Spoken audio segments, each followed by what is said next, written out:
Here's Johnny. I'll be back. And you will know my name is the Lord. And I'm walking here. I'm walking here. I'm sorry, Dave. I'm afraid I can't do that. Groovy.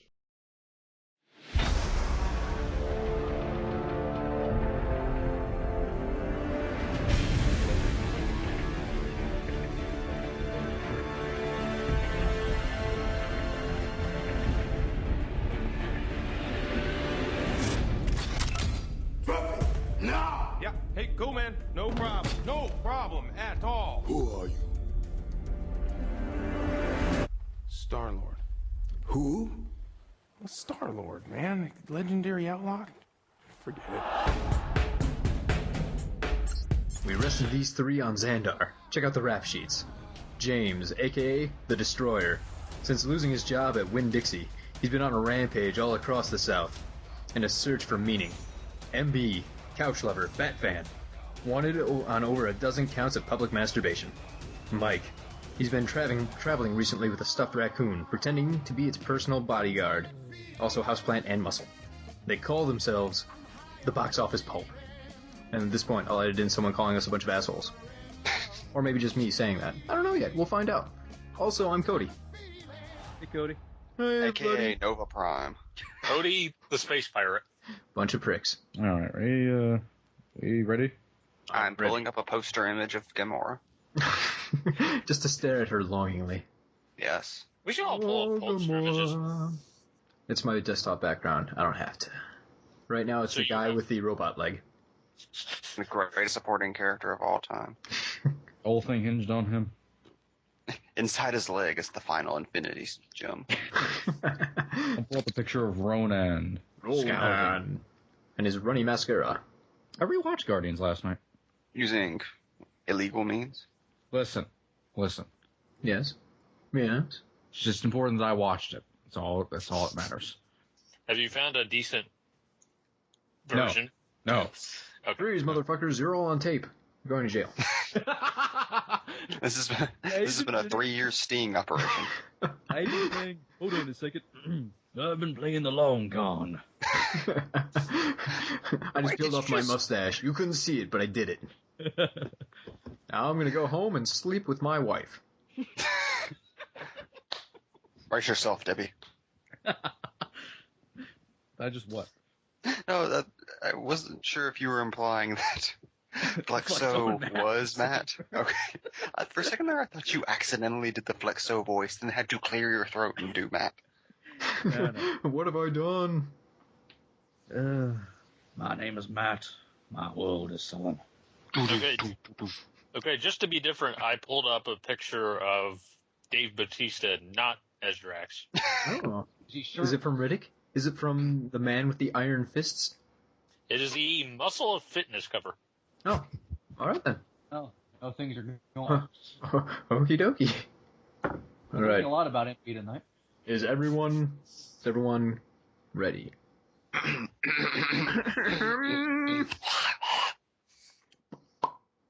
Hello, my baby. Hello, my ragtime girl. Okay, I'm ready. Let's get the show on the road. What movie are we doing? Howard the Duck. Howard Oh, yeah. the Duck. You're not lying. That's the amazing thing about that. We live in a reality where we can say things like that. If you haven't gathered so far, we are here today to talk about, I'm going to say, the best movie of the summer, Guardians of the Galaxy. Marvel's Guardians of the Galaxy. Sorry, Marvel's, Disney's, Joss Whedon's produced Guardians of the Galaxy 1. Rise of Thanos. Thanos? Thanos. That's his Italian name. Thanos. Mamma mia, that's one a hot Infinity Stone. That's when he's hiding out in Buenos Aires after the whole Infinity Gauntlet thing doesn't work out. Okay, The let's... giant In my mind, I was trying to make a mustache. joke on, like, the Desolation of Smug, because I always have to say it as dumb as possible, because it seems like no one knows how you're let's face it, supposed to pronounce smog. The real title of this movie is Guardians v Galaxy: Dawn of Nebula. Oh, it's gonna be good. I'm excited for that. wonder what the sequel will be. Like Dawn Harder? No, the sequel will be Nebula League. Nebula League? That's too much of a tongue twister. It'll never sell the crowds. Nebula League. Nebulation. No, you can't have a woman in the title. No one will see it. It's Warner Brothers logic for you. Wonder Woman, you get in the background. Wonder Woman's too busy getting shit done with her sword. Her invisible jet. Speaking of women who have swords, Gamora. Gamora, way to keep us on track. We'll find ways to get off course again, don't you worry. We have all the time in the world to get off course. Okay, so since Cody's clearly determined to take this off course as he usually does, I'm going to take Yeah. Mike, Maybe you better take things on course. So you're our Peter Quill? Mike. What? I wasn't paying attention. Ah, excellent. Okay, we've already got several characters defined. James, for the love of God, lead us. It's too late. We have no leader. We're just a ragtag bunch of fuck-ups. I am James. Oh man, I'd love it if you just, the entire time. You pull a Vin Diesel and you have like 1,000 different ways of saying it. I am James. I am James. Okay. Fellas. I told you, we never get back on track. What did you like the most about Guardians of the Galaxy? Thought you were gonna ask my favorite color for a second there. Such a dramatic pause. Mike, you first. You know, it's kind of interesting watching Guardians where we rewatched the Spider-Man movies recently. We did. And I was reminded, like, between Spider-Man and Guardians, there wasn't really a movie that pulled me in as much as either of those. Not even Captain America? Not even the Avengers or the Dark Knight. Not even Hellboy 2? Close. Okay. Close. It's not enough Ape Sapien for my liking. Well, that's fair enough. There never is. But it wasn't that, like, feeling of being a kid and watching a movie like you used to. But with Guardians, I kind of just bought everything that was going on. It was like Amblin Entertainment's Guardians of the Galaxy. It was just kind of a throwback to movies that used to interest me and they aren't made anymore. It's a great adventure movie, which seems to be a genre that's slowly making a comeback. Very slowly. I miss adventure. It's the space opera, man. It's been dead for years. I mean, even like the Star Wars prequels, I think it's kind of steered away from what people really want in a space opera, where you can still be funny, you can be interesting, you can have all sorts of cool sci-fi concepts, and maybe went a little bit too much into the mythology. Yeah. And really, you don't even get that with, like, say, the J.J. Abrams Star Trek movies, where it's like, yeah, they feel like, I mean, they're good movies, but they don't feel like an adventure like this one does. This one feels like you've gone across the entire galaxy, literally. It just feels like watching A New Hope as a child. Yeah. It feels like the beginning of something important, I think, which is really something you would have never expected out of a property that no one knew what to expect from. Well, besides that, the way Marvel has their films all interconnected, it feels like one movie can't do anything too different from the rest of the pack normally, because it's got to go in with everything else. But with the Guardians, well, fuck it. They're off in their own section of the galaxy. They can do whatever they want. So and there's constantly been a formula that people have complained about that Marvel's kind of slowly just kind of rotting into, where, yeah, Winter Soldier was really good, but that's because it broke away from the mold, really, and made itself a spy thriller. Like, once you had, like, Iron Man 3 and Thor 2, they were just kind of copying, pasting the Marvel movie method. Yeah. And really, after Avengers, like, that was, I think, the height of that. That was really where you could go with that. That was really all you could go with that. I am getting kind of concerned with the number of Marvel films where the plot is, okay, the bad guy wants to blow up the Earth. Like, or find some way to destroy the entire planet or everyone on the planet. It's like, well, how do you really up the stakes from that point? They kind of jumped all the way up there, and now what? Yeah, the villains have never been the strong point of the Marvel movies, let's face it. Except in a few cases, like this one. Somehow, Ronan, the Accuser, was fascinating to watch. Well, that's when you bring in Lee Pace. He's the fixer. The man with the power to resurrect the dead. And travel through the imaginations of small children. in a quest for pills.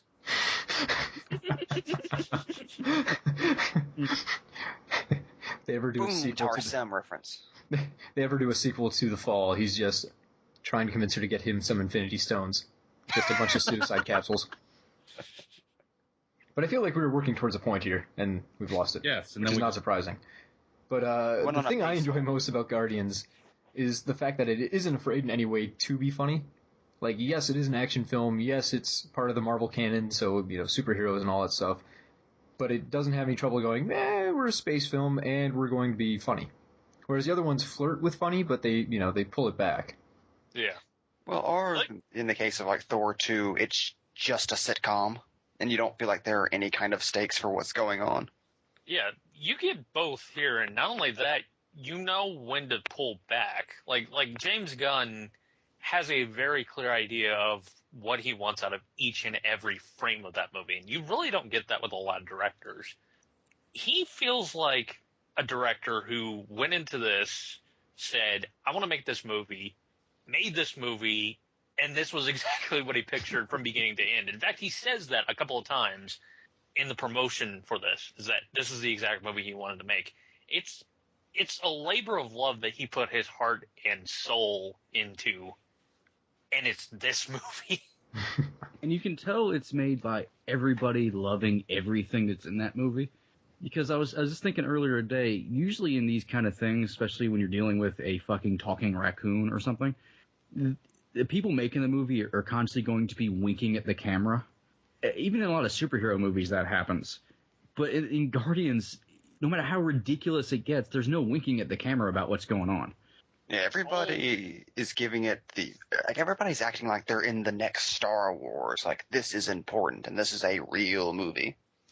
It's like, sort of, when you have all the scenes of, okay, to go back to another Marvel movie, drunk Thor in the first Thor movie, where it's like, yeah, he's being played up for laughs, but the point is not to take him seriously. And then you have his heroic moment where he comes back, and that's where you're supposed to take him seriously. Basically, it's that, but done 1,000 times better and with more of a strategic output. Yeah, this movie has a very deliberate tone that is masterfully pulled off. I think you're right on that, because it would be so easy to fuck this up. Like, where it would just be goofy, or it would not work. I think the best part is the dance-off ending. Spoilers. Actually manages to work. I know some people complained about it, saying it feels a little out, but for the most part, I think people get a laugh out of it. But it's genius, because for two reasons. One, it was already set up when Quill explained Footloose. It's true. And two, Ronan is being defeated by the tone of the rest of the movie that he's not in. Like, I do love the confusion on his face, like, what? What are you doing? What are you doing? Stop it. I don't understand this Spider-Man dance. versus Dr. Octopus. That may be my favorite moment in the entire movie, is just Ronan's face when Quill starts dancing. Because everything... Because it makes... I'm sorry, you're making the exact same point. Yeah, no, go on. Because I love that it makes every other scene with Ronan retroactively become set up to a joke.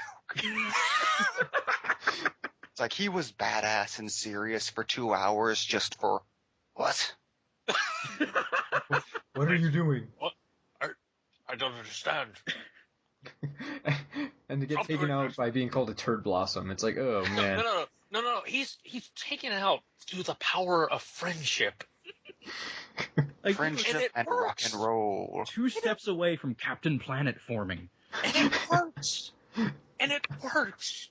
James Gunn found a way to make it work. There's so much cheesy tropes that Gunn just accepts as cheesy tropes to make them. Okay.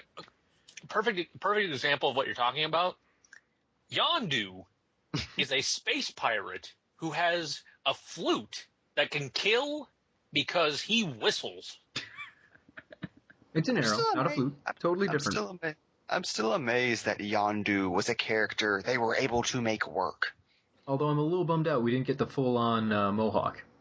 I'm still weirded out. Why did Michael Rooker grow a mohawk?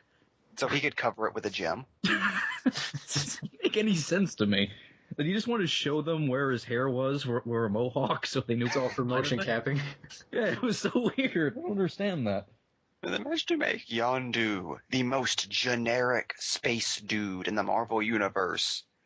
Basically the Marvel Cinematic Universe version of Jabba the Hutt, and it works. It's weird because people even cheer for Yondu when he has his big badass moment at the end, even though he's pretty much been an asshole the rest of the film. Like, somehow we still... Yeah, that's probably it. But somehow they still manage to get the audience to sympathize with this guy and go like, alright, yeah. It's because James Gunn treats... It's weird. He treats every single character with multiple shades of himself. Like, yeah, Nebula is evil and cunning and a killer, but she's also a jilted daughter who's just really jealous of Gamora. Yeah, you have Ronan who wants to kill everything. Pretty much everything, yeah, but at the same time, he has this incredible sense of honor and duty. You have Quill, who's just a dick. But he has no one's totally a dick. This heroic side to him. But the only one who comes away with like a generic characterization, ironically enough, ends up being the best character in the movie, and it's because he only has one line. Groot. Oh, Groot. I really like what they did with Groot, actually. Just, the mix of extreme violence and innocence. Exactly. Like, Groot might just completely rip a guy's nose off, and then the next scene be like, here, let me grow a little flower for the little girl. Yeah, that's actually a good point, is that I'm wrong. He's not generic because he has the two sides to himself. He has the murderous side and he has the childlike innocence. I was actually kind of happy they didn't play him as just really dumb and not knowing the things he's doing is violent. Like, he's fully aware of... he's the smartest member of the team. Yeah. We are Groot. I love that he has a character arc. And even Drax the Destroyer, who I'm pretty sure everyone thought he would be like the forgettable part of the movie.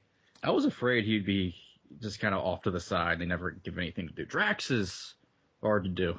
Well, it's tough because Drax is pretty much the muscle, but you also have a giant tree man who is the muscle. Yeah. So... And you have two Han Solos. Yeah, and Gamora is like a super assassin, so she's got skills to make up for not being muscle. It's like you really don't actually need a really big, buff, strong guy. So what they decided to do is just make him insane. The scene where he is standing there while Ronan's forces are coming towards him with two giant axes in his hands, just saying, come for me, come for me. But I think going really to the point of all this is that every character is multi-layered, and you don't get that with any other Marvel movie, really. Yeah, I'd say it shockingly does a better job than the Avengers did of balancing all of its characters, and the Avengers did a fucking Herculean job of balancing its characters. The Avengers is really impressive with how it manages to balance out all the dynamics. Well, with the Avengers, it takes them so long to get everyone together. Like, they have to set up all the conflicts and blah, blah, blah, blah, blah. Get everyone together, essentially not becoming the Avengers until, like the halfway point of the movie. Whereas Guardians of the Galaxy is like, oh, and we've got all of our characters, we're about 10 minutes in, perfect, you're a team. Break out of prison. Which is especially impressive considering they didn't have, 5 movies to build these characters up first. No. That would have been pretty awesome, actually, if we got individual films. And you know what the great thing is about that is that they're all criminal scum. Well, yeah, Drax is a murderer. And they still are made completely likable. Like, that's what the secret of this movie is that it just finds a way to take something that shouldn't be likable and make it likable at every turn. Like Yondu. And his adorable collection of trolls. I mean, Rocket is a psychopath. He's an utter psychopath, and yet Rocket Raccoon is the breakout character of really comics of the last 10 years. Really? His performance as Rocket is incredible. I don't even know it doesn't even sound anything like him. No, not at all. Yeah, the fact that he made a CGI raccoon such like a presence in the film, you don't even stop to think like, well, that's clearly computer made. At any point, you just go with it. No, Groot and Rocket, you just immediately forget are CGI. They're just people. Yeah, and once again, the winking at the camera that they're cartoon characters helps a lot. Like, Rocket has pathos to him because there's a scene of him drunk and just having a mental breakdown in a bar, and you feel for him. Can we fucking say this is a movie where a grown man is talking to a talking raccoon and says, "Rocket, you're drunk." That's amazing. That happened in the film, and it was cool and great and serious. Yeah, there's nothing silly about stuff like that. And I said this, James and I were talking about the movie a week ago, and I said that opening scene, which no one expected was coming, was pretty much James Gunn walking out, throwing an anchor down that was attached to the movie, so he could do whatever the fuck he wanted for the next 2 hours. Yeah, that opening scene is the most heartbreaking, gut-wrenching thing. I think he took a look at Star Trek, the reboot, and he's like, I know what I can do. You open with trauma, then go into space. He took a look at the end of Super 8 and said, I'm going to make this the beginning of my movie. This is the movie. I just love that of all the possible movies, this is the one that has a realistically portrayed person dying of cancer. And a realistic portrayal of being a kid in that kind of situation, which has never really been... And then... It's very awkward. And then having a resolution that is tear-inducing. Like, the end of that, where he finally opens up the letter and gets the package, and it's well, I feel like the letter was probably open before, and that's where he got the nickname from. I think she already called him that. I don't think he'd open up the letter. And you know that, you pretty much know from the moment she gives him that present where, all right, at the end of the movie, he's going to open up the present. Oh, yeah. Like, you've seen it 1,000 times, but Gunn just, like, at the end of the movie, he's going to open up the present. Like, he doesn't have no qualms about it that he's doing anything else. Yeah, he's not trying to fool you into thinking something else is going to happen. Yeah, and it just somehow you just care about the characters so much at that point that you buy the trope. And then the reveal that that's where he gets the Star-Lord name from, helps that a lot, too. Well, then it's really crowd-pleasing because the music was such a big part of the film to see that there's a volume 2 of his mixtapes. I mean, it's kind of fan service, but everyone's into it. We don't care. I like that the soundtrack for this movie is a plot point, and that the sequel tease is that there will be more music to come. Music... Oh, okay, can we just talk about... There's a suit-up scene... Ooga-chaka. Well, not even that. There's a suit-up sequence to Cherry Bomb. A suit-up sequence which also contains just the how we're going to destroy the Death Star conversation with Gamora walking around holograms. Where Rocket tries to get a guy's prosthetic eye and then laughs about it. And then they do the right stuff walk towards the camera, which just ends in Gamora yawning, Quill just scratching his face, and Rocket grabbing his crotch. While the chorus plays. It's a perfect moment of modern cinema. And it's interesting how Gunn, there's certain tropes that you see in these kind of movies that he pulls in and uses to their fullest extent, but there's others that he just kind of turns around or on its head a bit, or even makes fun of, even Avengers-like tropes. Like, just one big one is having Thanos appear in the movie and not be the big villain. He's the Emperor, man. He's just pulling the strings in the background. We'll get to him. I mean, like, when Quill saves Gamora, that you always know that moment where the hero's going to sacrifice himself for somebody, and then there's going to be a love moment and all that, and it just turns into Quill using the fact he just did that to try to sleep with her. Or even the fact where he introduces her to his mixtape and tries to make out with her, and she just takes a knife to his throat. Great line, pelvic sorcery. But then there's others that Gunn is so honest with, like the we all need to get together and do this speech in the third act, where they're sitting around coming up with the plan, which starts out as Quill giving the, I'm the leader, hurrah speech, and then just turning into, This is really all just about us giving a shit. Which is the Because we're all subtext. horrible and crazy. Because that's the subtext of every one of those speeches. So Quill just says it. And let's just get this out of the way right now. There was a scene where Ronan the Accuser talks to the other from the Avengers, kills him, which prompts Thanos to turn around and speak for the first time while Nebula watches, and they have a supervillain stare down. Although, there's part of that scene that always throws me off because Thanos is in a goddamn rocket concrete chair. Because he's an asshole. Like, he has to use to hover around. Like, I just imagine, like, the amount of energy used to turn that fucking chair. Like, really? You can't have, like, a swivel office chair or something, man? No, he's Thanos. Yet people can't wrap their heads around Quill being able to get batteries for his Walkman. Yeah. Did people actually complain about that? Yes, everywhere. They make fun of that like that's a goof or something.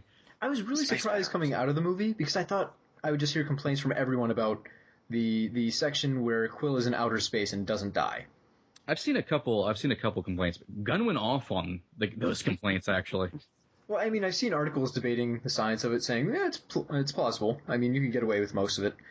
But it just strikes me as telling that people aren't freaking out about that scene. I think in a lesser film, if it were a shitty film, people would be all over a scene like that, just non-stop complaints. But since the movie is good, people are more forgiving. I will say Gunn said that he actually inquired to NASA about most of the space science in regards to the film. Yeah. So that's one of those things that sticks in my craw because it's people arguing about something that's not actually a flaw. They're going off Total Recall. That's what I was going to say. Space isn't like Total Recall or Mission to Mars where you're exposed to the vacuum and you immediately die. It actually takes a really long time. It's cold, that's about it.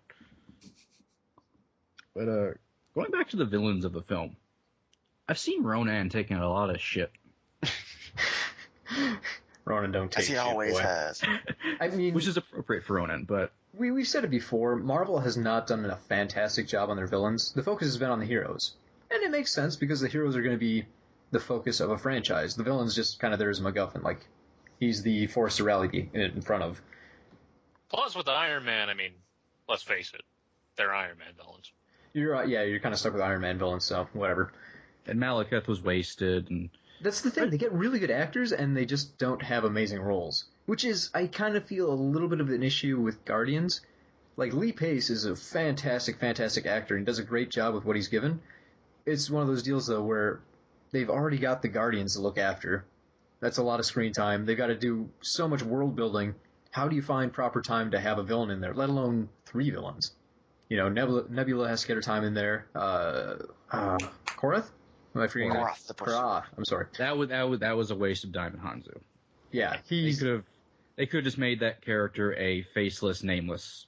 I will say though that they at least managed to make Korath the Pursuer not lame, which That is is a feat in of And, itself. and only Diamond Hanzo in his limited amount of screen time can make the glorious moment of him looking at Star-Lord and going, Star-Lord! In a villainous manner actually play off as awesome as it is. That's true. I do love his opening. Who? Like, he sells that moment so well. See, I would disagree. I actually kind of like how they got an actor with presence to play what could have been a very faceless character, because it makes him feel as though he's not just a random henchman. Like, even though he doesn't have a whole lot to do, he still feels like he's a legitimate villain. I do believe a lot of his scenes were cut out. Yeah. I think, too, what they could have done, maybe, they look like they were splitting up the Guardians in the big finale, where each one kind of has a purpose. Like, Gamora has to deactivate stuff and fight Nebula, and Drax looks like he has to fight, Korath. So it seems like they're trying to set it up like that, but not quite. It didn't really pan out that way. I don't know if there's some footage cut, or if they just decided, fuck it, everyone can team up at once. And there's not really a fight with Korath either. Yeah, that's what I'm saying. Like, maybe there's a longer battle sequence that was cut for time or something, but It's possible. because Drax and him share a couple of blows, they kind of get into it, and then Drax finishes him off. He can unmush his face for the sequel. But I think Malekith in Thor 2 is wasted on many, many, many, many different levels. Every conceivable level. Yeah, but the thing about Ronan was I like what they did with him, and I like how they just made him evil. Like, yeah, there's no soft quality there. It's just he's the bad guy. We're not going to get around that. It's not in a blah ha ha, I'm going to take over the world type of evil. It's I'm going to murder your whole family and then make you watch me murder your whole family and then murder another person's family and make them watch and again and again and again until I get retribution. Until I get retribution. The religious zealot angle with Ronan, I think, was probably the easiest setup kind of way to do it. Like, talk about his introduction. Okay, so this motherfucker shows up, bathing in the blood of his enemies. He just has a pool of it. Because why the fuck not? And he has a suit-up sequence where Ronan the Accuser becomes Ronan the Accuser. He has badass makeup applied. And gives this fucking Osama bin Laden-like speech, and then kills a dude with a hammer. Then immediately kills the bullshit fake Ronan from the Avengers to show that daddy's home. And I think showing Ronan also just kind of unhinged, like even though a general audience doesn't know who Thanos is, but you get the sense that Thanos is a powerful bad motherfucker. Well, Hanzo does say he is the most powerful being in the universe. He does. It doesn't come later, though. It doesn't count. Plus, once you see him lean back and smile, the most Thanos thing in the world, you know that he's a big deal. After he says he's gonna bathe Ronan's blood in the Starways because he's fucking Thanos, the Mad Titan. But Ronan standing up and getting lippy with Thanos, I thought was actually kind of a cool, because you don't Ronan's pouty lips after being called a boy. Hey, I'm a man. I'm gonna do a man's job. You of hurting my feelings. Ronan just looks confused. What is he doing? Like I said, this is sass. This is a foreign concept on my planet. Like I said, Ronan is Darth Vader in A New Hope. It really is. I mean, it does help that they introduce Thanos with a giant hologram of his face. Not only Thanos, but the other who looks just like the Emperor. Good. So I found Ronan really fun to watch and just excited. He is a lot of fun.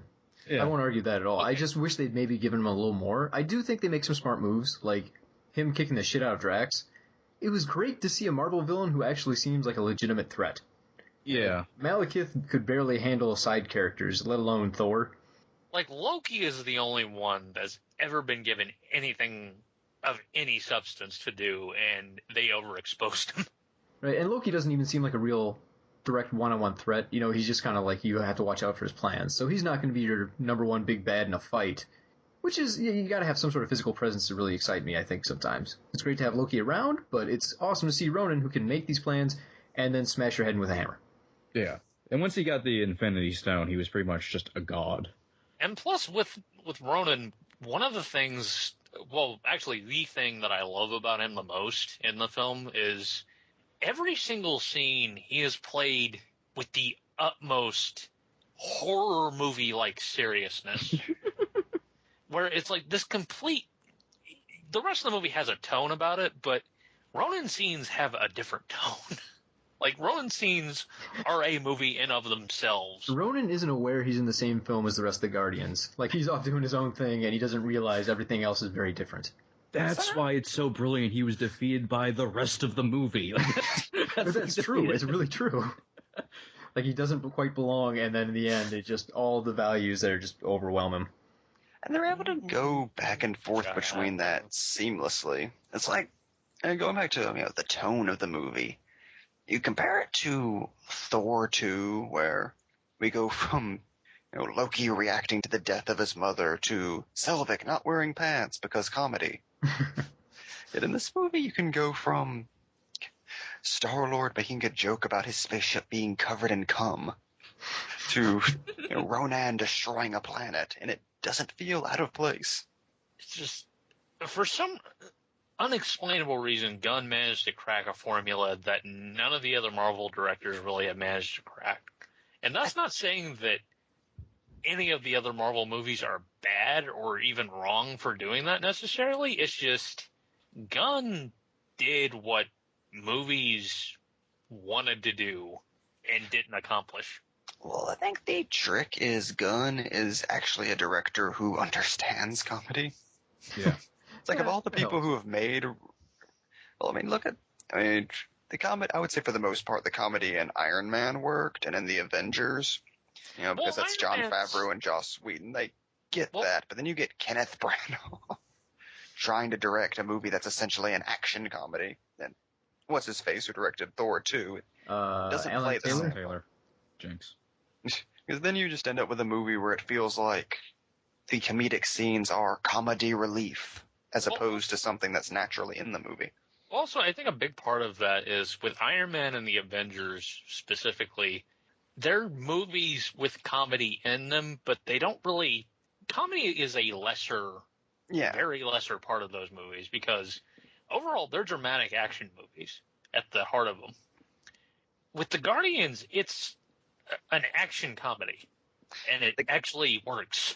Yeah, the Guardians is the latest entry in a genre that has very few standouts, which is the action comedy that takes place in a fully fleshed out sci-fi universe. I mean, there's really just this, Ghostbusters, and Men in Black. And what's Tim Allen? Galaxy Quest? Galaxy Quest. And Galaxy Quest. I apologize. Never forget. Never give up. Surrender. Never surrender. Exactly. Also featuring Coulson. And I think the comedy helps that Gunn takes the comedy angle from a real and pure place where it's just nothing is silly. It's just this is just how the characters are acting and responding to things, and that's how they are. So they just come across as real people more than anything else. It's funny because the jokes come from things that happen in life more than things that happen in a structured comedy way. Yeah. It's like here's Thor slipping on a banana peel. Yeah, it's not a. It's a scene of this is the scene, and then just have the characters interact how they would, and the comedy comes from that. Not here's a scene. Shit, put comedy into it now. Like the Darcy, the fuck out of this shit. Like the scene where Groot just starts eating a part of himself, and everyone is just really distracted by that. Like in the trailers, it was played as a trailer comedy sting. In the movie, it's just played as a moment. Is this a thing Groot's doing at that particular moment? Yeah. And it's just leaving room for the audience to laugh if they want to. Like that's the thing. Nothing in this movie is something where it's like you have to laugh. Yeah. You're invited to laugh. It's more welcoming that way. And like the joke from that scene of Drax not paying any attention to Peter's speech just seems like something Drax would be doing at that particular moment. Exactly. So yeah, he wouldn't be paying attention. He'd be thinking about blood. And Drax's whole characterization of being so literal about everything. It's like it's not that he's being funny. It's just he doesn't understand. Exactly. I saw a great description where someone was talking about basically Guardians of the Galaxy is like really, really committed role players, like for D&D, decided they were going to make a movie. Like the guy who was playing Drax, like rolled low intelligence, but he refused to acknowledge that because it wasn't part of his character bio. So that's why you get Drax talking like he's in, Game of Thrones, even though he doesn't understand anything. Like someone has to explain to him murder at the end of the film and why it's bad. You are an imbecile. I am not a thesaurus. Like, the player playing Gamora, she was the only one who took her character seriously. Everyone else is like, I know, I'm gonna be a tree man. I fucking love how Gamora is the heart of the movie. She is. How did you guys... Okay, apparently you guys really enjoyed Gamora. That's an area of complaint for a lot of people, myself included, that she wasn't given quite enough to do, really. Which is strange, because she's got a very big arc with her sister where, there's a lot to exploit. I felt as though there was actually way more of Gamora than I was expecting. I was actually kind of worried she would be marginalized and just be, the silent, hot action chick who would, only have a couple of lines of dialogue. To me, she got as much to do as Quill, even. And she was the honestly. secondary character of the movie. Yeah, I would say she was for me, okay, to analyze the movie, she starts off, with this whole plan to, basically betray her father and Ronan, and it leads into this whole other character arc where she's meeting these other characters and she has to lead them and band them together. And by the end of it, she's accepted her role as a part of the team. Like, she has a whole character arc, really. She has multiple character arcs, honestly. Well, she's got stuff, but I feel like it's not really, I don't know, maybe brought to the forefront enough or fleshed out enough or something. Like, it never feels like there's any oomph behind her whole betrayal of Thanos type deal. Yeah, I mean, I would like to have seen a little bit more of Gamora and a lot more of Nebula as well. There can never be enough Nebula. My biggest complaint of Gamora is you never get the sense that she's the most dangerous woman in the galaxy. Yeah. I would like to have seen a little bit more action stuff from her. You don't really get a lot of that. Yeah, I have to admit, I never got the sense that she was deadly. I got the sense that she was really skilled, but... Well, they talk about how she was experimented on and all that stuff, and maybe instead of telling us that they could have shown more of it. Like with Rocky, you get that moment where you see his back is all messed up from the experiments they've been doing on him. And that's really effective. That scene. Yeah, that works. That tells you everything shows you everything you need to know so you can fill in the blanks. Gamora, they more or less just tell you. Yeah. You see a little bit of when she's being electrocuted by Nebula, because all of her stuff's more internal. Yeah. But, and I think... Weirdly... Go ahead. No, it's all you. No, go ahead, because I was going to go into a whole other thing. No, you go. You go. So was I, but... you hang up. Oh, you're so precious. I love you, darling. That was a little bit of Cody romance you just tasted. I mean, Gunn films the movie in a very... I don't want to say traditional way, but it's very straightforward a lot of times. Like, he doesn't make much use of flashbacks. And in a world like this, it'd be very easy to do, because there's so much backstory and stuff to cover. But he shows more restraint, and he just keeps moving forward. You get a big time jump after the first scene, obviously, but it's all played roughly in chronological order. You don't get any big jumps back to kind of cover stuff. And I feel like that might have hurt a little bit. Maybe a couple of extra montages just... Maybe showing Ronan fucking up the universe, or maybe showing Gamora's childhood, something along those lines, to fill in these characters just a smidge more. I mean, maybe it would have been too much stylistically, considering there's so much else going on in the film, and so much information presented. I think there's a very precious balancing act that's going on in this movie. I think it has just as much of that kind of stuff as the screenplay could hold. But you mentioned, like, what I think is actually one of the greatest strengths of this movie is the way it handles backstory and exposition, which is, it doesn't treat it like it's backstory or exposition. It's just a part of the world. Like, it's very similar to Star Wars in that way, where they don't feel the need to point at everything and say, well, this is this building, and this is where this bird, and this is the history of the Nova Corps. It's like you just show the Nova Corps being space cops, and that's it. Well, there are several moments where they get into that kind of stuff. They avoid it for the most part. There's a few clunky parts, like just having to explain Infinity Stones to the audience.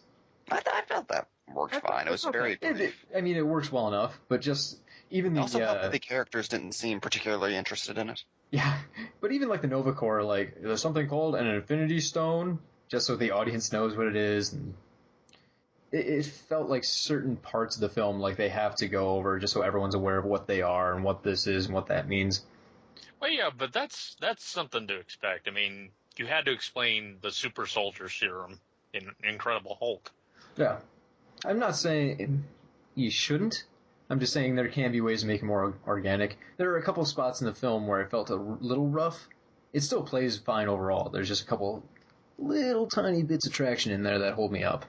There's a couple bits, but I think Gunn is aware that they're rough spots and just kind of goes for it. Yeah, he speeds through them, which is the nice part. He doesn't dwell on it too long.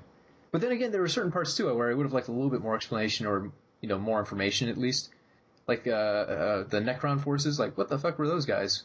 Why were they working with Ronan? The Karns, they're just bad guys. That's basically like they're just bad guys. But it's like they've got their own distinct design elements and all this stuff, and I feel like there's a whole bunch of information there that'd be interesting. They're evil space dudes. I mean, it's standard. But you think Ronan Every evil big space baddie has evil space goons he has working for him. Yeah, I just feel like Ronan would be working exclusively with his own species, but I don't know. No, he's the renegade Kree. Yeah, he's broken off from the pack. But his whole motive for doing everything is basically like, my people are the tits. Like, I don't care about the rest of these species. My people are the tits. That's a bit of cut dialogue, actually. The Kree stuff is actually, that's the one part of exposition that I didn't like, which is just, it's on a news report in the background of a scene. Yeah. And with about the Kree Xandar Treaty, and that's the part that I felt like, okay, that needs to be a little bit more. But they do kind of re-explain it in the scene with the Kree commander and Nova Prime. So, yeah, I never felt, confused about what was going on. Yeah, Gunn knew how to put out just enough information for each thing for at least you not to be confused at any point. Here's a complaint I had with the movie, which is I know we've gotten into the negative portion of the show, which we always do, to be fair. It happens. My thing with it was I didn't buy it at the end when Quill suddenly turned into the main hero. Mainly because before all this happened, Gamora was the one who was calling the shots and saying, we have to do this for the fate of the galaxy. And Quill was the one that was saying, well, why don't we just sell it? Why don't we just sell the Infinity Gem and sell it off to someone else and then just get as far away from here as possible? What I didn't buy was the fact that all of a sudden, in the end, he's the one trying to convince everyone that it's a good idea to try and save the world or try and save the galaxy.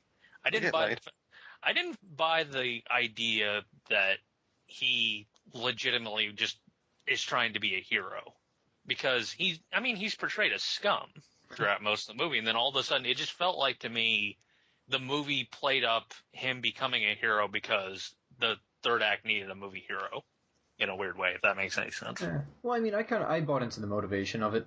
Like, he has that moment where, I found something incredibly heroic inside myself. And he sees Gamora, willing to sacrifice her own life just to protect everyone else's. So it was good enough for me, but... And I think deep down Quill is, a good guy and all that. I think that's pretty made clear quite a bit. And when he wants to sell and all that, they have the orb, but when he turns around, Ronan has the orb again. Well, they have the setup, too, where, he's not a bad person, but he thinks he is. I think that's why we get that opening segment with his mother, where you just kind of get the understanding of the guy. Like, he thinks he fucked up as a kid, and that's hung with him. Well, I like the idea that Star-Lord is just what a 12-year-old thinks a cool space guy is. Yeah. Who else would pick Star-Lord? A gas mask, and I steal stuff, and I have sex with all the red ladies. And I danced around at the beginning. Which, by the way, was the greatest beginning title sequence. Fucking opening credit sequence. That happened, and I miss those moments. The title just popping up on the screen like it was made in 1978. And then Chris Pratt sings into a CGI lizard. With his Star-Lord mask. My favorite moment is when he uses the fucking jet boots to get across the thing, and it doesn't quite work because he just wasn't paying enough attention and he almost falls. And just keeps dancing. God, it's good being Star-Lord. And not only that, but the build-up to it, where it's like it's portrayed as this really serious moment where this dude in a mask and a trench coat is going around traversing this harsh landscape, and you don't realize what's going on until he turns on the awesome mix, and it just becomes a head bob. Fucking head bob. That was one fine soundtrack. Although I will say, not enough Ooga-chaka. Unfortunately, no. There could have been more. They did such a good job using it in the trailer. You expected to have some sort of breakout part in the movie.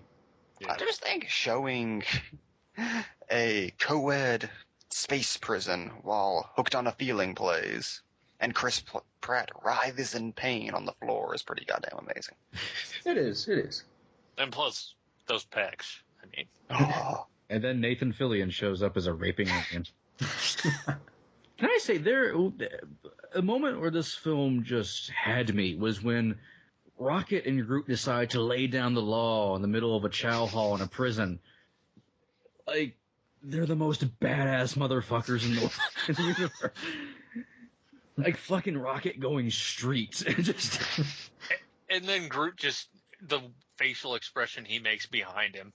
Tough like guy, they've done Groot. this, like they've done this 1,000 times. He has broken out of 22 prisons. Also, James and I were laughing about this, but how in all the TV spots and the trailers that the shot of fucking Rocket firing his machine gun on the back of Groot, and Groot screaming into the camera. Did you think that's like a quick shot in the movie? It goes on for like 10 goddamn minutes, and it's glorious. I think the camera whips around like 4 times. Yeah, you're gonna like It's this. the greatest thing in the world. It cuts away, then cuts back again. They're still doing. They knew you'd like it. I want to see a prequel movie that's just Rocket Raccoon and Groot as bounty hunters. The Rack and Ruin. I was really hoping Rocket Ship would make an appearance. It's my favorite spaceship name of all time. Oh, you just reminded me. This movie features Cosmo the Space Dog. That's right. They don't shy away from Cosmo. And He's canon. And Cosmo and Rocket mean mug each other. So the Collector. The Collector. Oh, the Collector.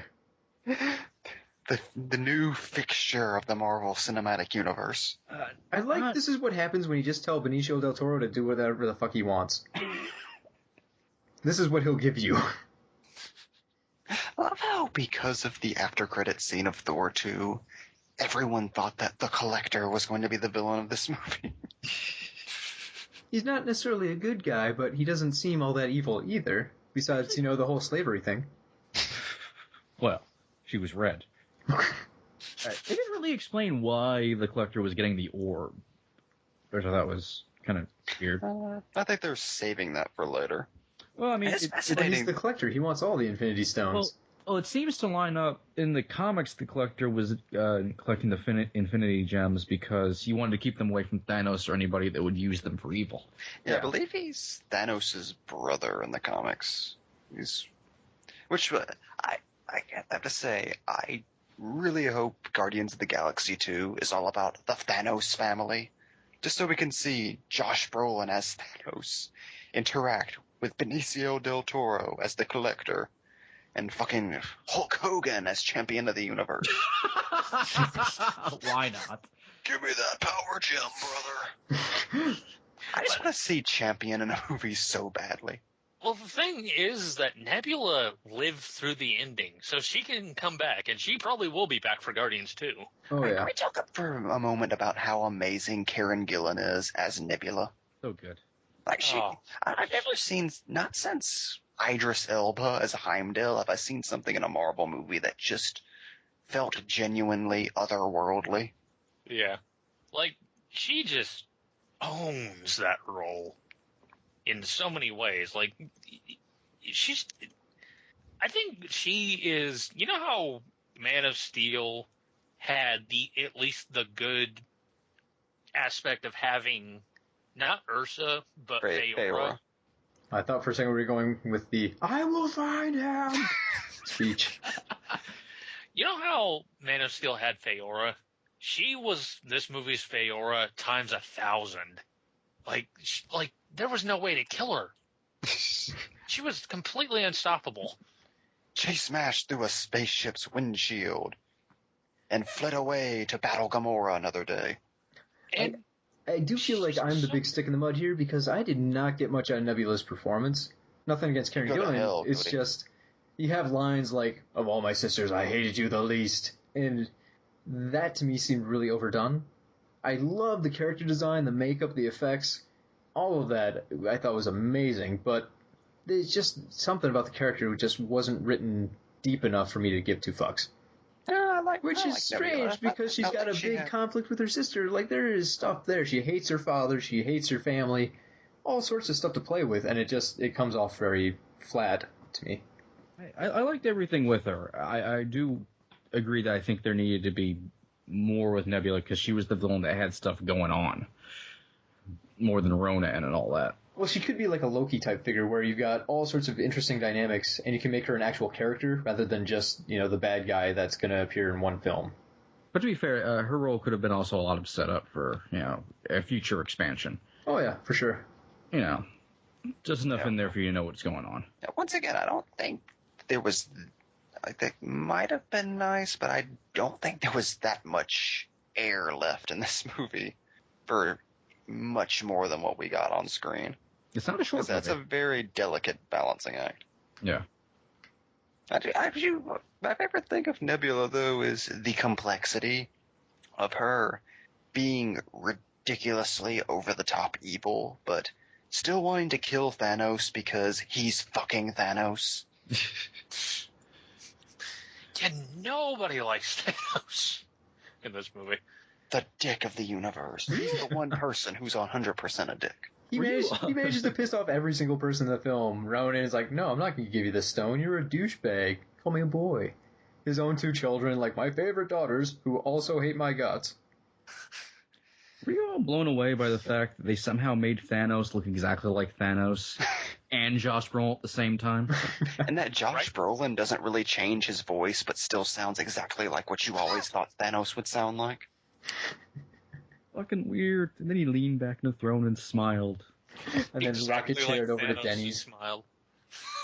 I have to say, I think one disappointing aspect, which is Thanos kind of goes out like a bitch. Yeah, I think my only real complaint I could raise for the movie is I would have liked to see some kind of epilogue with Thanos. Yeah, maybe Like Nebula maybe returning or something. Like maybe instead of the Guardians completely killing Ronan, maybe they just depower him and then you have a scene of Thanos killing him. Because it is a bit weird that the last time we leave Thanos, it's Ronan completely undermining him. That's true. Also, jumping back to Ronan one last time, I'm surprised at the number of people who are like, no man, I bet Ronan will be back. He's not dead. Like, he exploded. Listen, we all want Ronan, the accuser, back, but it's not going to happen. The sentence that's never been said before. Like, a lot of the comments reflect on, like, well, it's just like the Red Skull. He vanished when he touched the stone. I'm like, this is different. He kind of exploded. He exploded. The Red Skull, like, evaporated. A little different. He's chilling out in the Red Skull transported, technically. Yeah. Everyone's still holding out the hope we'll get more Red Skull eventually. We'll get Red Skull sometime. One day. That was like the people hoping Venom would come back after Spider-Man 3. Like, yeah, nah. Was Guardians the most comic book movie ever created? It felt like I was walking through Jim Starlin's head. Like, I used to say, here's a weird thing. I used to say that the Avengers was the closest, like, branding or, like, combination of the medium that you could ever hope for to work as well as it did. Like, it was the perfect idea of a motion picture and a comic book being merged and having a love child, really, because it combined all the strengths of the medium and made it worthwhile and actually made it work, whereas every other film before it kind of failed to do that in some way, and it was either one or the other. With Guardians, it's flat out overtaking the idea of a motion picture and just making a comic book film into a living comic book. It's just a comic book. Out of curiosity. Oh, sorry. Go ahead. I said, Ronan the Accuser, who was called Ronan the Accuser on multiple occasions, stood before a planet, held up his fucking hammer, Glowing and said, "You stand accused," and then used an Infinity Stone to destroy the Nova Corps who were being heroic. Led by Glenn Close and John C. Reilly. We do even get, like, Nowhere and all that, which I thought was a nice touch. Yeah. I will say there is one thing that kind of sticks in my craw, too, about the movie, is that we don't even get a hint about the potential of Rich Rider, Nova. He was in versions of the script, but they cut him out. I know, that was so disappointing, and I'm not even a Nova fan. Yeah, that's weird how people are left wanting for Nova. I could see why I could see why they could cut him out, because it would be weird to introduce the super heroic leading character in, like, the third act suddenly, and because you're either going to have him overtake the Guardians or play him down too much to make the Guardians still seem awesome. So I could see that why would they hold him back for a sequel. Yeah, but he doesn't even get like a cameo or a name drop or anything. A name drop would have been cool, but yeah, yeah. Once again, sequel. That's the only thing that kind of disappointed me with the Nova Corps, because otherwise, Glenn Close leading an entire like Space Marine Nova Corps was probably one of the most amazing things I've ever seen on film. Glenn Close selling the horror of Ronan's troops dive bombing a city. Glenn Close getting to say the word prick. That was beautiful. And having a scene with John C. Reilly. And somehow they made the Nova helmet work. The ugliest mask in comic books. Also, John C. Reilly has a character arc, even. John C. Reilly's character has a backstory and a family worth fighting for. Interesting note about his character. His family dies in the comics. Oh. Little alternate universe thing going on. Don't you dare, Gunn. Don't you dare. I was wondering about that. Like, do any of us actually read any of the Galaxy or Guardians of the Galaxy comics? No. To be fair, there's only been one Guardians of the Galaxy comic that actually has this version of the Guardians of the Galaxy. Mm-hmm. It's kind of like the Defenders. There's been 50 versions of the team. There's just the DNA run and the current run by Bendis. And the current run was inspired by the fact that the movie was going to be made. So yeah, and had Iron Man in it for a while. So and now has Venom. So it's there's Venom in there now. I did not know that. Yeah. Now they're visiting the planet of the symbiotes. Venom really gets around, doesn't he? Well, Flash Thompson doesn't have legs, so Venom has always gotten around. Let's face it. Ever since Eddie Brock left. Yeah. Cody, you were about the how comic booky the movie is. I think you were about to say something. I wanted to segue into just comparisons between the comic and the film, because I do hear every once in a while people complaining, "Oh, well, Drax is totally different than he is in the comics." Yeah. No, he isn't. He's like, is that a complaint? Well, that's weird. Like, as a comic purist, you can complain like it's not the same as what I wanted. And I feel like we kind of took these lesser-known characters just so we could have a springboard. Like, well, fuck it. No one really cares or knows about Drax. We can make him better. Or at least different. Once again, look at Yondu or Ronan the Accuser. Just the one problem, as much as I love the Marvel Cosmic Universe, it has an absolute glut of generic space dudes who go around fighting other space dudes. So there's a lot of blank slates there that you can build something better off of. Yeah, Drax has the same basic motivation. I mean, he has the same motivation, but he's not like an augmented human or anything. He's very streamlined, and they put some extra stuff on there. But I think that maybe works out for the better in this case. Well, yeah, I mean, Drax is a great part of the movie, or even characters like Groot, who would, in the comic maybe isn't that very naive mix of violence and innocence. No, that's pretty much Groot. Well, Groot also is portrayed as like being pretty damn smart, from what I've gathered in the comics. Yeah, still saying I am Groot, but well, Groot also has been one of those characters that has gone like through 50 versions. Like his first appearance, he was just a space monster. He was a Jack Kirby space monster in like an issue of Strange Avengers. Yeah, and even Drax was like a cape-wearing skull emblem villain guy who flew and crap like that. So. And like Groot, even when he became a part of the Guardians, he could actually talk and stuff. Like there's been versions of Groot where he can actually talk and not just say I'm Groot. Yeah, Quill is once again kind of a very streamlined version of. He's even more streamlined than Bendis's very streamlined version of Quill. I think Quill also benefits from having Chris Pratt be Chris Pratt in the movie. Yeah. He kind of takes a Robert Downey Jr. approach to it, and it's for the better, I think. Because otherwise, Quill would have been the most generic superhero in existence, I think. Yeah. I could easily see not caring about him if they didn't have someone as charismatic playing the role. Yeah. It's the same with Rocket. It's like, yeah, you have the appeal of a talking raccoon, but without Bradley Cooper's performance, what would you have really had? I think just going back to how brilliant Bradley Cooper was, it definitely helps that Cooper never does a cartoon voice for the character, which is a mistake a lot of actors make. Yeah. Like, he just does a legitimate performance and never really tries to make Rocket necessarily funny or even though he manages to give him like a Brooklyn type accent, Yeah. he still manages to ground it just the right amount. How did a CGI talking raccoon talking to a CGI talking tree make me tear up? It's the power of Vin Diesel. We Superman. Yeah, Superman. That guy's the master of. I don't even know what you want to call that. Final emotional death lines. Vin Diesel. He'll find a way to make you weep like a baby. I was fast, but I was too furious. No, Vin Diesel, don't leave us. He wipes a single tear away from your cheek, and then he crashes while drifting around Tokyo. Oh!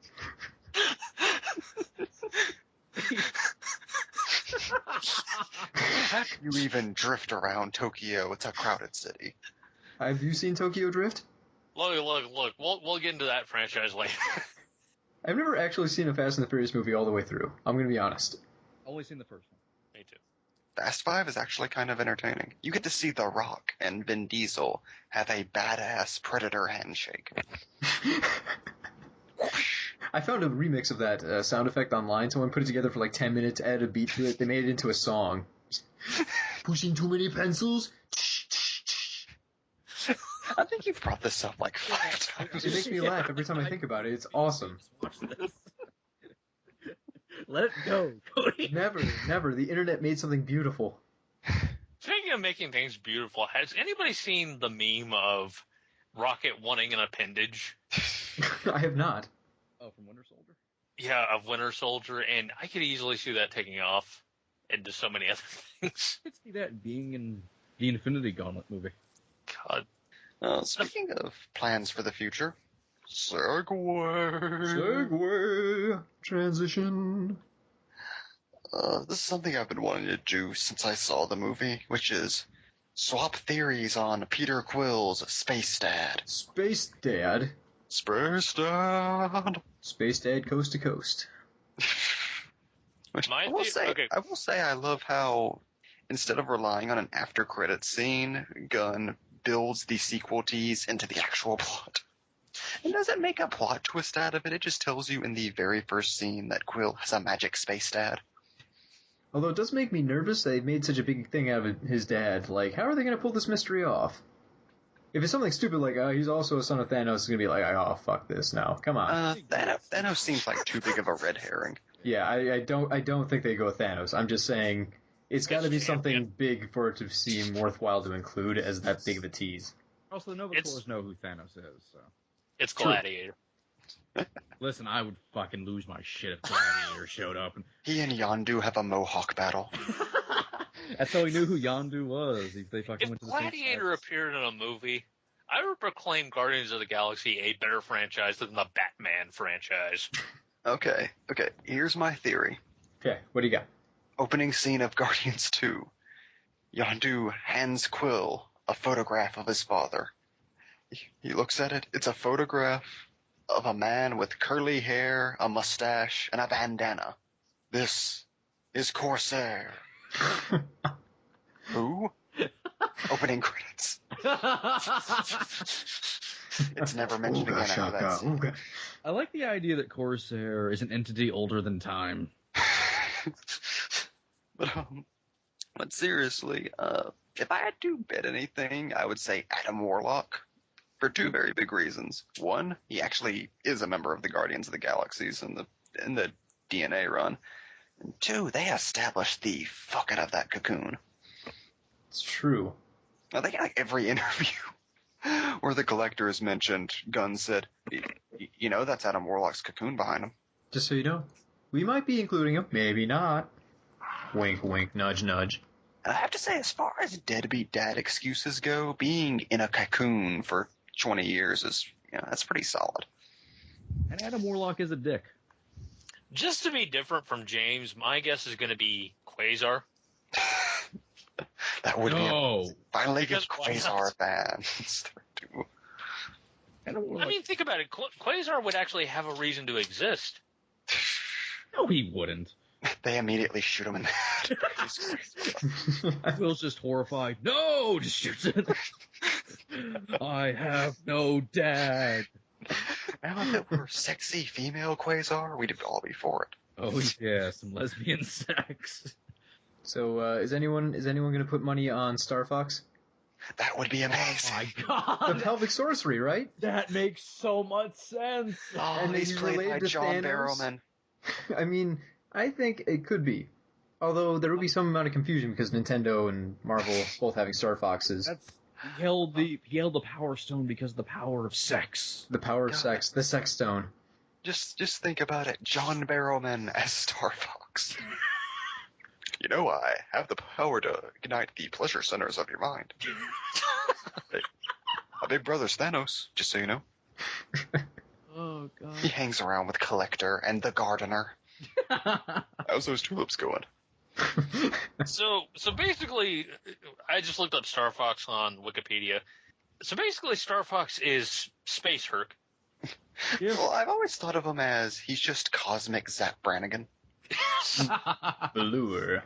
I mean, his actual power is seduction. Yes. He's just a cosmic date rapist. Kinda. There was actually an arc of Dan Slott's She-Hulk where Star Fox was being sued for sexual harassment. Because that's all he does. That's literally his power, is he sexually harasses women. On a cosmic scale. He'd be a mate. I know this would never happen, but for whatever reason, this came to my mind when the line about him being, you know, an angel, Being like, a pure light. yeah, being a pure light. For some reason, all I could think was, I wonder if Marvel has the rights to Norrin Rad. If only. I mean, fuck you, Norin. Just getting down with some chick and that would be something you do, you piece of shit. Get on your board. I am leads. your space father. Okay. Another idea. The Where shocking I twist. fly, I fly alone. I do know of the awesome mix. The I shocking know of twist. the blue suede. They connect Guardians 2 with Avengers 3. It's Howard Stark. It just turns out he was holding a flashlight and he just got her drunk. Yeah. He was on his space car. He is being a pure light. Wait. Okay, this is even more amazing. Odin. Odin. I've heard people actually say that. I Odin? think it'd be a little weird to make Quill a Norse god. Someone else. It's true. It'd be interesting. Wait, people have actually been saying that? Yeah, I've heard that. I've heard that a couple times. Why? They're fucking grasping at straws. Who the hell's... No. His father is Loki. Quill becomes Obviously. Lord of Hell. Hey man, Loki's like He puts 5,000 on years that old. It helmet. makes sense.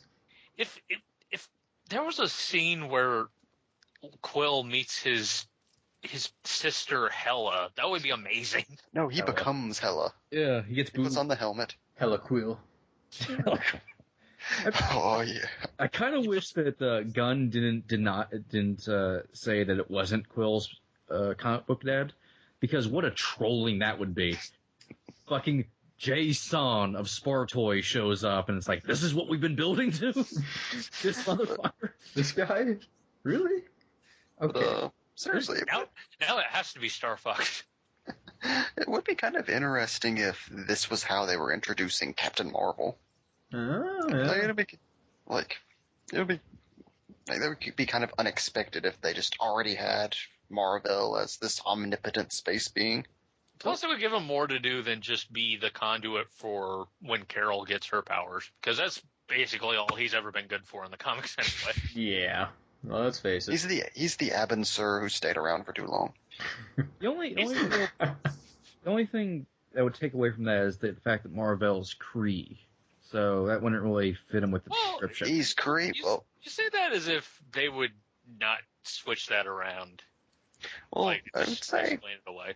Marvel is Kree, but he possesses cosmic awareness and the power cosmic, which would make him Power fill him Cosmic with answers everything.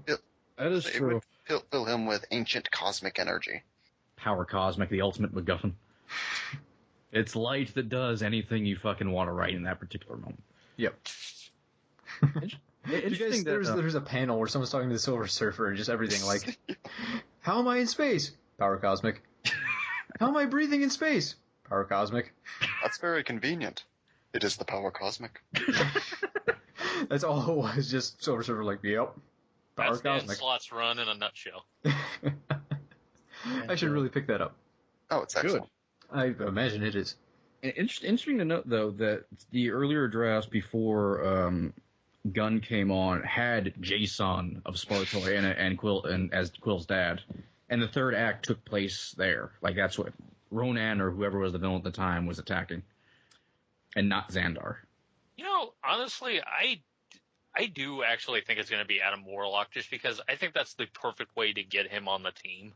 And plus, you have the connection with Infinity Gems. Warlock makes a lot of sense, but I'm sticking with Star Fox just for the pelvic sorcery line. It makes sense. I mean, how else was Quill? Quill's a piece of shit. How was he exactly laying all those red bitches? I don't get it. Can we please have John Barrowman show up in that exact costume, too? With his Star Fox symbol and his shoulder pads. I'm a reserve member of the Avengers. Do we just jinx each other on the noise? Yes. Fantastic. It's Barrowman. It's logical. I guess the thing about the red chick that he had in the ship at the beginning, I love how we saw the thing that you never see, which is, well, she just has to be on the ship for a while now, and he has to have a scene with her there. They just hang out for the day. He doesn't know where to drop her off in, so she's still here. I love that even though he forgets her name, she's so cool with him in like the next scene when they're on Xandar.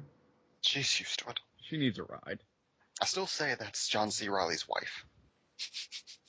She couldn't resist those abs. Who could? There's so many great abs. Rocket had great abs, for Christ's sake. This is just, I know, and just the tightest pants ever, including Rocket. You know what the most beautiful thing ever committed to cinema is? Groot? No. Close, though. Drax petting Rocket in the end is fucking beautiful. It's like a Norman Rockwell painting in space. The scene where Groot hands the child a flower, I think had to wipe a tear from my eye. Why is this movie so beautiful and emotional? Because that was just, I've never seen a moment so pure in a comic book movie in my life. Where it's just nothing but kindness. I'm amazed at how much range they were able to get from Groot with a face made of wood. True. And his eyebrows. Yeah, he doesn't really have that much expressive range with that design, and yet, it's like Chewbacca. It's like, no, his face doesn't really move that much, but it's still expressive somehow. So at the end of the film, do you guys think that it's obviously Groot's alive, but is it the same Groot? Is this like baby Groot? Is this a regeneration of Groot? But does it have all the same memories? Is this like a reproduced by budding type deal? Is this the same Groot? This is the Peter Capaldi Groot. He is Groot. Okay, that's my answer to that. I'm sad that it wasn't like in the comics where we see Rocket pour alcohol into his planner. Get baby Groot drunk. Once again, that's for the sequel. I hope the sequel is just all baby Groot. It's just Groot dancing along. No, I just want to say we had a scene of Rocket Raccoon and Drax the Destroyer getting drunk and having a brawl, but Tony Stark can't battle alcoholism. Yeah, too intense, too adult. That is a very strange thing in the Marvel movies where it's like, no, you can't have Tony Stark battle alcoholism. He can only be a fun drunk. We're only going to show the good side of alcoholism in our movies because that's responsible. Tony Stark can just not have a character arc ever. And then Guardians of the Galaxy has Rocket having a breakdown while drunk. Rocket has a demon in a bottle arc. So one thing I'm curious about, for all the Phase 2 movies so far, we've gotten kind of a continuing theme of terrorism. And I wonder what they're going to do in the next phase. All robots. All robots? Start with Ultron, just move on, everyone has one of the robot enemies come out? I think what they're doing is a reverse secret invasion, where instead of Skrulls, it's just everyone's a robot. That's all Hydra is, robots. They introduce Elektra in the Daredevil TV series. She falls down. Daredevil peels off her face. Robots. I knew it. I knew it. Dun dun dun dun.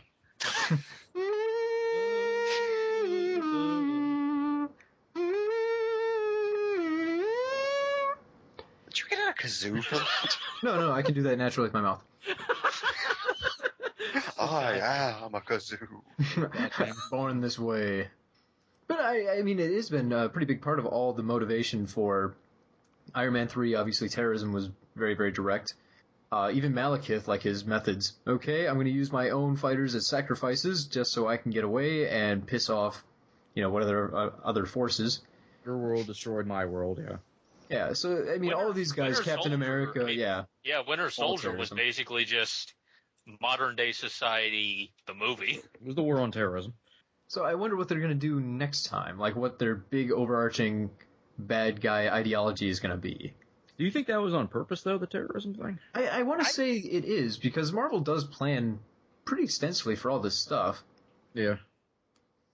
I would say that maybe it's going to come to a head in Age of Ultron, maybe. I mean, maybe that's what it's really building towards is the ultimate terrorist. A robot. Now, the robot was designed to stop the ultimate terrorist, There's robots everywhere and ultimate surveillance. It's fine. We don't have to worry about bad people. We got robots. Let Ultron win is what we're trying to say. Yeah, life would be more orderly if the robot won. Like, when you think about it, like, the Avengers was the culmination of all the ideas of Phase 1. Age of Ultron is going to be the culmination of all the ideas of Phase 2, then it basically has to be that if you think about it. Oh yeah, because that's the ultimate good intention gone awry, and that's basically what the war on terrorism is. I wonder what they'll do once they hit Phase 3, like if they're going to start moving away from the original Avengers and try and introduce new faces, or what? Because I imagine the contracts have to be coming to a close fairly soon. Yeah, I'm very curious as to what we're getting after Infinity Gauntlet. Like, after we've reached the peak of the trilogy, like, what's left for the Marvel Universe? All Ant-Man and Doctor Strange, just their continued adventures. All I know is we're never getting a Black Panther movie. Nope. Or Captain Marvel. Or Black Widow. Or Luke Cage. He gets a TV show, it's okay.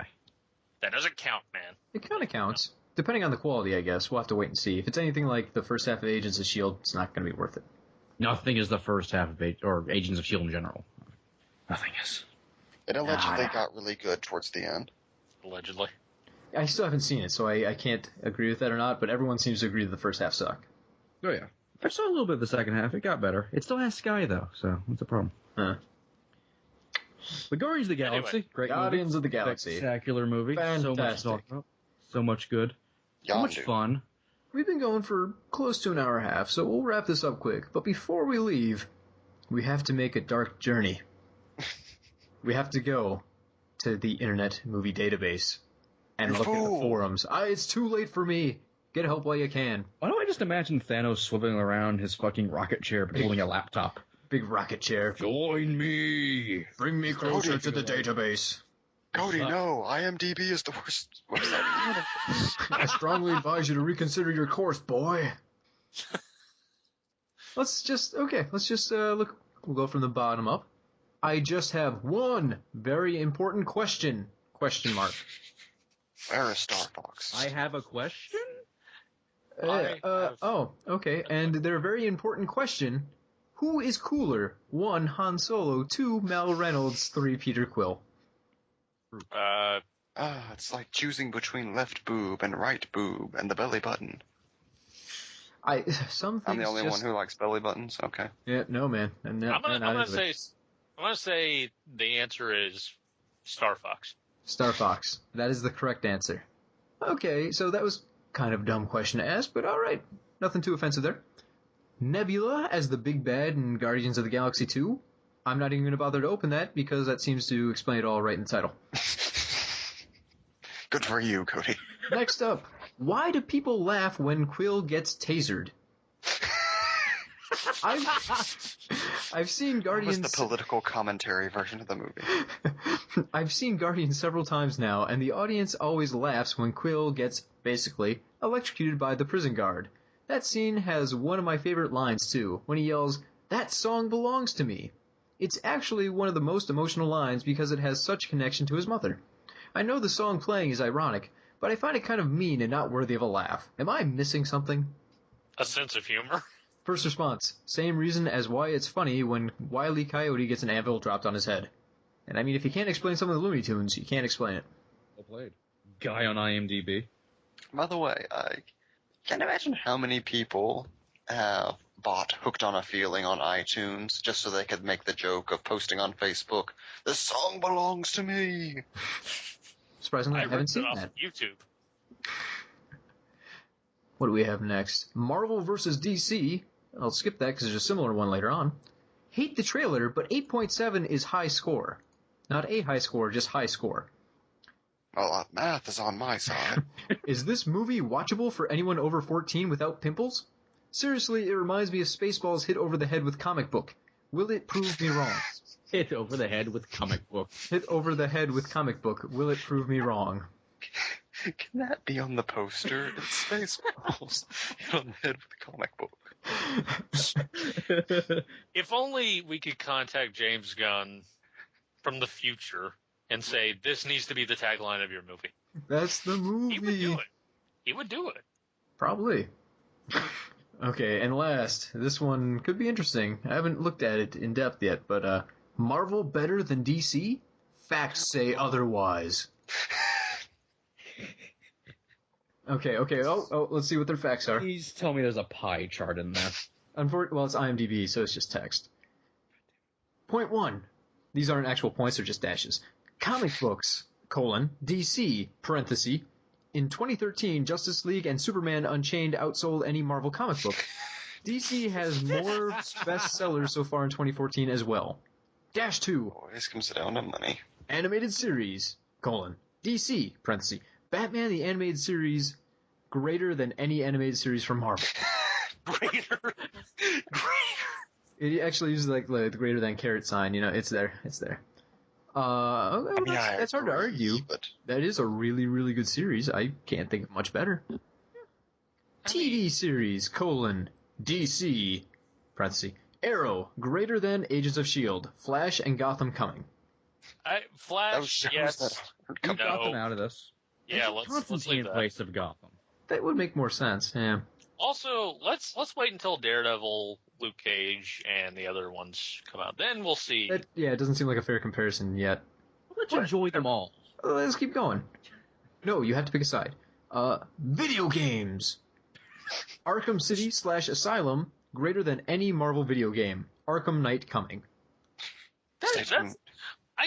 Okay, there's one big flaw in his logic here. Most of that is Batman versus Marvel. Batman's DC pretty great. versus Marvel. also, I don't think having one good game franchise Yeah. is really that big of a boost. They're ignoring the Aquaman and Superman video games for like the GameCube and 64. Oh, the Aquaman game where all the money was spent on his hair. His flowing mane. Yeah, let's talk about how the Marvel games are versus all the non-Batman games. You have Marvel Ultimate Alliance, all the good Spider-Man games, all the good X-Men games, and DC doesn't have a squad. To be fair, all the good Spider-Man games are like 2. That still counts. Okay. And there's the X-Men Legends games. Also, Deadpool. Deadpool. Yeah, they completely Deadpool. ignored those. I forgot about them too, though. Deadpool. Oh, and the last dash. Live action film, to be seen. No. DC are still building their universe and have only released one film, Man of Steel. While Marvel is in Phase 2 and released 10 films. However, Man of Steel outgrossed all MCU solo films in Phase 1 and was the best-selling comic book movie on Blu-ray / DVD in 2013. So other than releasing a lot more live-action films, which DC is heading to, what exactly makes Marvel better than DC, like some kids claim? DC actually seems to have the upper hand in most media. So where does this silly myth come from? Emoticon of a man laughing.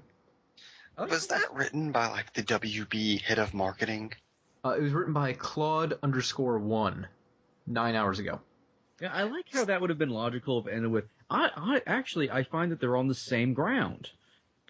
But instead went with, no, but DC's winning, because they're better. Because numbers. That is kind of the WB way of thinking. Well, just put up more potential movies, and that'll mean we're winning. The comments following, I'm not sure I understand, but I'll read anyways. 6 of 1. They're both as good and bad as each other, and sales figures are not good barometer for quality. Okay. Fair enough. Next one. Well, DC has the most critically acclaimed comic book movie 2. This is from the original poster and another emoticon of a guy laughing. Another reply. It also has the most critically derided films 2. Someone else mentioned Catwoman vs. Elektra. Someone else mentioning DC also has Steel, Batman and Robin, Jonah Hex, Supergirl, and Superman 4. And Green Lantern. Next guy, this is the original poster again, goes both ways, Captain America, 1990, Punisher, 89, Fantastic Four, Daredevil, X-Men The Last Stand, etc. Direct-to-video don't count, and one of those didn't come out. The next post was exactly that. That was posted by me. And that's pretty much where things are sitting right now. Podcast. Yep. You know what the ultimate lesson is? They're bad when they're bad, and they're good when they're good, and you don't care about numbers because none of us have stakes in the company. This guy might. That's standard to you. Did he use a hashtag anywhere? Social media. Oh, geez, there's like 7 more pages of this thing. Ooh. Another thread. It keeps going. Now, oh man, someone's pulling in Nielsen ratings data. Let's end this. Let's just end this. I'm not going into all of that. There's got to be a thread on Ronan. Come on. I did not check. Maybe if I go back. There's got to be a thread on Ronan's hammer. I bet there is. I wonder if they should give him his own theme like Maxwell Silverhammer. Clang clang, Ronan's silver hammer came down on a head. Yes. Can we do Ronan the Accuser the musical? Just him dead seriously singing a song about how evil he is. No one drinks like Ronan. No one accuses like Ronan. What is he doing? What's happening? Ronan gets outraged while watching his own musical and attacks the production.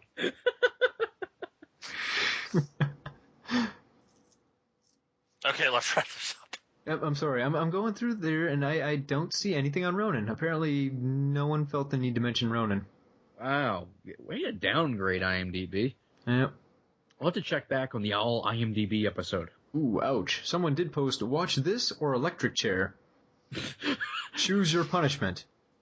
I'd rather die than watch this. And spend an hour and a half, 2 hours of my life watching a movie. That's a suicide note. So final thoughts? Final thoughts. People on IMDb are shit. But Guardians of the Galaxy is pretty damn good. Yeah, I remember walking out of the theaters thinking, this movie easily stands shoulder to shoulder with the Avengers. I've had some time to think. I honestly think it's the stronger movie. I did have more fun, I think, watching Guardians of the Galaxy. Not just like the Avengers. I just had a really good time with Guardians. Yeah, it's a high bar, but I could agree. I think I may like Guardians, actually. I think Guardians might be my favorite Marvel movie. No matter what, I'm just really glad James Gunn has a big hit on his hands, because now he can do whatever he feels like. I am so happy for James Gunn after following his career for so long that he's finally made it, and there's nobody who deserves it more. And he made it with the most James Gunn fucking movie that you could ever make. He did not compromise. That's the impressive thing. Like, he didn't take a studio film that felt like a studio film. Yeah, it's like, you look at Zack Snyder, and I like Zack Snyder, but you look at the Zack Snyder as fuck things he used to do, then you look at Man of Steel, which kind of looks like it could have been directed by anybody. And let's not even go into Mark Webb. It's great to see a director with such weird indie sensibilities make a movie that still feels like it's in the same league as his previous works, but is on such a more epic scale. And he seems to have been built well for the collaborative nature of Marvel that others don't really jive too well with. Not naming names here. Yeah, it says a lot that he was pretty much working on Guardians 2 opening weekend of Guardians before the numbers even came in. Like, I'm pretty sure Marvel has him locked for life. Well, there was even that rumor that was going around very briefly that maybe he would be up for directing Avengers 3, which would be amazing. It would be interesting, yeah. MB, last thoughts? I don't think you've said any yet. Now, boy, now. I am Groot. Beautiful. Poetic. I think we all learned something from that beautiful quote. I'm touched deep inside. And maybe inside we are all Groot. I'm sorry, I'm having a moment. Star Fox. Oh. you damn pelvic sorcery. Well, inside all of us is Star Fox. Oh, God. Oh, God, get him out. Who knows what kind of STDs he has? Space STDs. He came Adam Warlock's cocoon inside of me. Now is your father. And like that, he's gone. Okay, can you please just cut to the end music as soon as Mike says, "Oh God"? That could work. I need to win on a Star Fox joke. We're not even going to tell anyone to buy our other or listen to our other podcast. We're going to end there. We can do his after credit scene again. No. The after credit scene is going to be the very start of the podcast, or well, the very first thing we were talking about, right before going into the podcast proper. I remember what that was. I honestly don't remember either, but I made a mental note that I need to cut it off and put it at the end. Satan in his Technicolor dream cloak? No. Ooh, that'd be good too. This is going to be really... We're going to have like a second episode attached to the end of this thing. Box Office Pulp. After Dark. Ooh, I was watching The Descent, so I mean, that works. Oh, no one said Box Office Pulp recommends Guardians of the Galaxy. We can put that in somehow. Go ahead, say it. Box Office Pulp recommends. Shut up! No. Let me do this. Okay. Recommends Guardians of the Galaxy. He would never say that. Groot doesn't have that kind of vocabularistics. Box Office Pulp recommends going to see Guardians of the Galaxy for the 5th time, because it's easier than confronting the fact that you're all alone.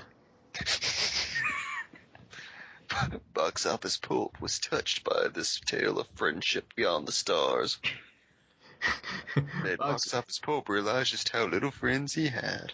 Box Office Pulp recognizes that we are all Groot, except for Box Office Pulp. Box Office Pulp is alone. By myself, don't wanna be. Box Office Pulp was reminded of his father when he looked at Ronan's temperament. Box Office Pulp was reminded that he didn't have a father when he watched Guardians of the Galaxy. Box Office Pulp is hooked on a feeling. Box Office Pulp has realized why bruises heal. They never truly fade away. I don't have a good comeback for that. Just the sound of a gunshot. Like, my joke wasn't even really that good. Now I can't say it because I can't compete with that. Box Office Pulp's ultimate awesome mix is just 32 tracks of Enya.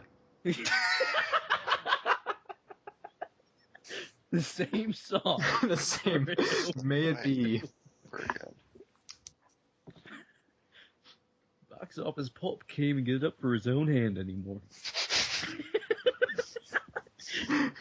Box Office Pulp calls himself The Collector because he happens to collect sad stories about himself.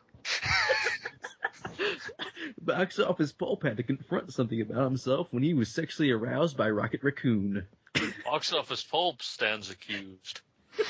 Box Office Pulp feels like his own life is one big Howard the Duck cameo. Box Office Pulp is that poor red girl in the starship at the start of the movie. Box Office Pulp will be a slave no longer. Box Office Pulp has elbows and knows how to use them. Box Office Pulp is stuck in a small, tiny glass box, but the collector in this case is God. Box Office Pulp needs that guy's leg. Box Office Pulp is the 7th Infinity Stone, the stone of sadness and sorrow. Box Office Pulp needs that guy's leg because Box Office Pulp is sexually attracted to amputees. Box Office Pulp is hooked on a feeling. Suicidal. Box Office Pulp has come up with various plans of freezing his leg and then cutting it off so he could be one himself. Box Office Pulp wishes he could try out outer space for a minute or two, just to see if he could survive. Because he kind of hopes he can't. Box Office Pulp has a curious fetish. Get ready for this. Box Office Pulp wants to jerk off in space. Box Office Pulp has deeply shamed the fact that he masturbates to Yondu's haircut. Box Office Pulps. Box Office Pulp feels that the most beautiful thing a man could ever see would be his sperm swimming around among the stars. To bathe in the stars. Box Office Pulp is Groot. Box Office Pulp wishes he had one of those rocket... What the fuck is that thing? Is that like concrete? Is that some sort of space metal? Box Office Pulp wants it. Doesn't know what it is. Box Office Pulp gave Peter Quill's mom cancer. Box Office Pulp is Dr. Manhattan. Box Office Pulp is disease and danger wrapped in darkness and silence. Box Office Pulp is leaving this planet to make some life of his own. Nothing never ends, says Box Office Pulp. Nothing never ends. Box Office Pulp leaves the room, and then a Green Day cover of a much better song starts playing. Box Office Pulp was reminded of his childhood while watching Guardians of the Galaxy. Box Office Pulp never want to go back to his childhood ever again. Slip away, slip away, slip away. Slip away, slip away. What the fuck just happened?